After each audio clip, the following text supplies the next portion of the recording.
comment est-ce qu'on développe un marché d'art? Je pense que nous allons tous vers cela. Nous avons tout entre les mains. Mais maintenant, comment est-ce qu'on fait pour développer ce marché-là? Justement, il faut bien le préciser, il existe un marché d'art au Cameroun. Oui. Contrairement à une certaine idée qui est véhiculée selon laquelle ça n'existe pas. Parce que, en fait, c'est quoi le marché d'art? Déjà, quand on dit marché, ça veut dire, marché d'art veut dire il y a marché et il y a art. Donc, le marché, c'est l'espace physique ou virtuel où on fait des échanges. On échange un produit contre un autre ou contre une valeur qui peut être monétaire. Donc, c'est le fait de mettre une production artistique dans un espace où elle va circuler, passant du producteur qui est ici l'artiste vers celui qui est le consommateur à travers différents maillons qui occupent le maillon de la chaîne de ces valeurs-là. Donc, le marché d'art, c'est tout simplement cet espace où les œuvres d'art se vendent. Maintenant, ces œuvres d'art peuvent être vendues dans un espace bien configuré qui peut être une galerie ou dans une boutique d'art ou dans n'importe quel espace d'art, que autant ces œuvres, cet aspect de vente ou d'échange nécessite qu'il y ait un certain nombre d'acteurs qui se mobilisent autour à la fois de la production artistique, mais également de sa diffusion, de sa distribution, jusqu'aux aspects commerciaux, donc de la vente des œuvres.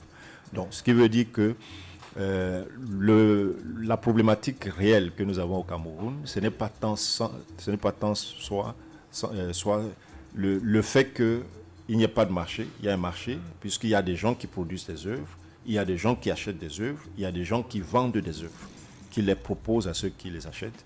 Maintenant, c'est que entre ceux qui produisent des œuvres, ceux qui les achètent, il y a un certain nombre de maillons, de métiers, d'acteurs qui, pour beaucoup, manquent sur la scène. Et ce qui fait que, par voie de conséquence, les œuvres ont du mal à être suffisamment mises en valeur pour une commercialisation optimum sur le marché local. Et ce qui provoque une disparité, du moins le fait que les œuvres vont en exil, exactement comme les hommes, à l'extérieur, notamment hors du continent africain. Aujourd'hui, l'essentiel de la production artistique camerounaise, pour ne pas dire africaine, est extravertie. Elle est consommée ou tout au moins absorbée par ce qu'on appelle, entre guillemets, le marché international, c'est-à-dire ailleurs que sur le continent africain, notamment sur des places les plus courues que sont Londres, par exemple, New York, pour parler des pays anglo-saxons, ou encore Paris, Tokyo, ou Pékin, ou Shanghai en Chine. Donc, c'est les espaces de vente ou de circulation d'œuvres où la plupart de nos productions, l'essentiel de nos productions artistiques se retrouvent aujourd'hui, tout au moins celle qui est la plus prisée. Mais il n'empêche que chez nous, il y a des gens qui proposent des œuvres, il y a des gens qui mettent en place des espaces où ces œuvres peuvent être mises en valeur, peuvent être visualisées, peuvent être achetées, donc consommées. Et notamment, il y a des espaces galeries, bien qu'il en manque, ou du moins le nombre est largement insuffisant. Dans une ville comme Douala, on compte tout au plus 3 galeries dignes de ce nom. 3 galeries dignes de ce nom. Je crois qu'on a plus de 3 galeries. Vraiment, je dis 3 galeries dignes de ce nom. Parce que déjà une galerie, la configuration spatiale d'une galerie, c'est d'avoir minimum 20 mètres carrés de surface. Donc une galerie qui n'obéit pas à ces configurations, même je parle de 20 mètres, c'est 200 mètres carrés de surface avec suffisamment de profondeur. Donc il faut le recul donc, en surface et en volume. Donc pour qu'on parle de galerie. Et celles qui obéissent à ces configurations sont très peu nombreuses. Vraiment, quand je parle même 3, peut-être j'exagère. Par contre, il y a des espaces d'art qui se mutent en galerie, plus ou moins parce qu'elles font le travail, ces espaces font le travail de galerie. Parce qu'elles proposent une offre artistique à la vente, ou tout au moins en exposition et en vente. Mais il y en a très peu. Mais ce n'est pas seulement les galeries qui sont concernées. Il y a un ensemble de métiers dont on n'imagine même pas l'importance. J'aime souvent les citer. Il y a les métiers de financier, ou du moins les métiers qui tournent autour de la finance, parce que les objets d'art sont des valeurs, ils sont des valeurs, et d'ailleurs ils sont considérés comme des valeurs refuges. Encore aujourd'hui où il y a une crise économique qui commence à sévir en Europe, c'est des valeurs refuges. Et justement, comment ils deviennent des valeurs refuges, c'est qu'ils sont utilisés comme valeurs d'échange monétaire. Donc, ces œuvres font l'objet d'expertise, donc il faut des gens qui soient experts d'art et qui font l'objet de placements financiers. C'est-à-dire que quelqu'un mise de l'argent, il dépose l'argent en banque et en échange, il a un tableau ou une sculpture qui elle-même est gardée peut-être dans une galerie ou dans une banque, mais dont la valeur marchande correspond à la valeur soit du capital qu'il a engagé ou à la valeur du dépôt d'épargne qu'il a constitué. Donc, c'est ça des placements financiers. Et il y a donc des métiers qui tournent autour de cela, par exemple les métiers de courtage, ou de courtier d'art. Donc, justement, on parle généralement de courtier en rapport avec la bourse, mais il y a des courtiers en rapport avec l'art. Donc, ce qu'on appelle le courtier d'art, qui sont des sortes de spécialistes de placement. Donc, si j'ai bien compris, il y a des personnes qui ont de l'argent et ils peuvent décider de transformer cet argent dans des tableaux, dans des objets d'art. Exactement. Et à ce moment, ils placent dans des banques et leur argent est conservé de cette façon. Exactement. Donc, tant que l'œuvre est là, la valeur augmente, leur argent est en train d'augmenter. Et quand ils vont aller récupérer à la banque, ils pourraient encore aller revendre pour pouvoir... Mais attendez...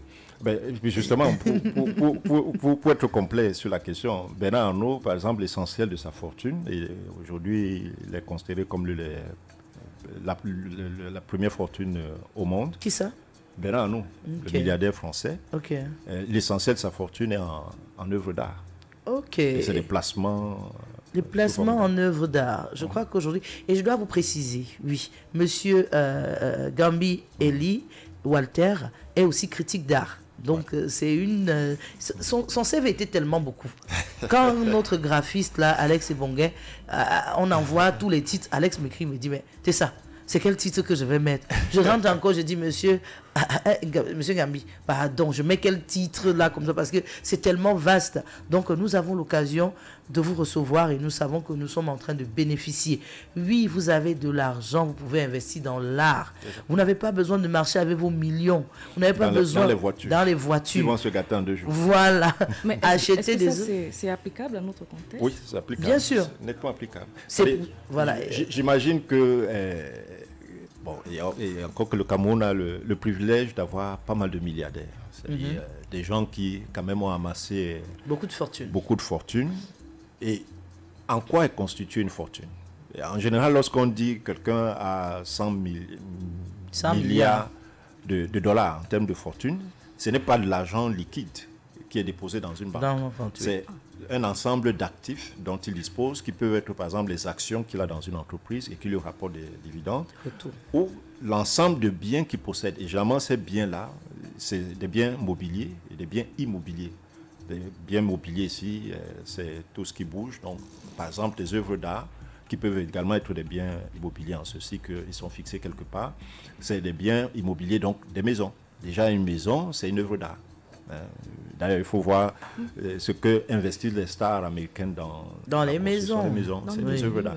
Maintenant, des tableaux, des sculptures, des designs, tout ça, c'est des biens qui entrent donc dans la constitution de la fortune. Sauf que il ne s'agit pas pour eux d'en disposer. Non, c'est qu'ils les achètent, ils les acquièrent à des coûts conséquents, c'est-à-dire que c'est de l'ordre de millions. D'ailleurs, l'œuvre la plus chère aujourd'hui, qui a fait l'objet de ventes aux enchères, ventes aux enchères la plus importante, à 420 millions d'euros, qui est une œuvre de Léonard de Vinci, qu'il a produite au XVe siècle. Cette œuvre-là a été adjugée à ce prix par quelqu'un qui est fortuné. Donc, quand il achète cette œuvre à ce prix, à une vente aux enchères, en fait, il fait un placement financier. Donc, il prend de l'argent qu'il met sur un produit et cet argent-là est capitalisé dans sa fortune. Voilà. C'est ce qui fait que les Bill Gates et autres, et en plus, avaient l'avantage que l'acquisition de ces œuvres-là s'accompagne d'un abattement fiscal, voire d'une exonération fiscale. Donc, puisque ces œuvres font l'objet, en ce sens, ils se constituent comme mécènes. Et c'est d'ailleurs le lieu de dire que le Cameroun s'est doté de toute une loi sur le parrainage et le mécénat qui concerne justement la culture. Et dans le pan culturel, c'est que des personnes physiques, donc des particuliers, peuvent acquérir des œuvres d'art sous forme de mécènes avec un abattement fiscal de l'ordre de 5% sur ces transactions-là. Et de la sorte, non seulement ils valorisent le produit artistique, mais de plus, ils se constituent un capital. Parce que c'est de l'argent qui est déposé quelque part, mais sous forme d'œuvres d'art. Donc, il suffit que nos milliardaires fassent cela. C'est-à-dire, j'imagine Paul Fokam-Komenié, qui est parmi les plus grands milliardaires au Cameroun aujourd'hui, il peut acquérir une œuvre à 1 milliard de francs. Et cette œuvre à 1 milliard de francs, ça peut être celle de mon jeune frère Jean-David Côte aujourd'hui, dont la cote est de plus en plus élevée. À 1 milliard de francs, ce n'est pas de l'argent perdu. Au contraire, c'est un placement financier. Voilà. Parce que ça va se valoriser sur le marché et il peut la revendre 2 ans, 10 ans plus tard à 400 milliards de francs. Et quand le propriétaire meurt, alors c'est la magie. C'est la magie encore. Je vois Arnaud Niossi qui est en train de voir que quand on voit les œuvres d'art là, ce n'est pas simple. Quelqu'un peut prendre les millions, il met sur son œuvre, il garde à la maison. Exactement. Tous les jours, vous passez chez lui, son argent est placé là. Vous croyez que c'est dans ses poches? Non, il est tranquille. Il a assuré, il a protégé son argent. C'est mieux que dans la banque, c'est posé. Parce que nous, en général, nous les jeunes, qu'est-ce qu'on fait? Quand on voit une œuvre d'art, on ne se pose pas de questions. On ne cherche même pas à voir celui qui a signé l'œuvre d'art. Alors qu'il y a tellement à apprendre, tellement à découvrir. Vous voyez, c'est important qu'on prenne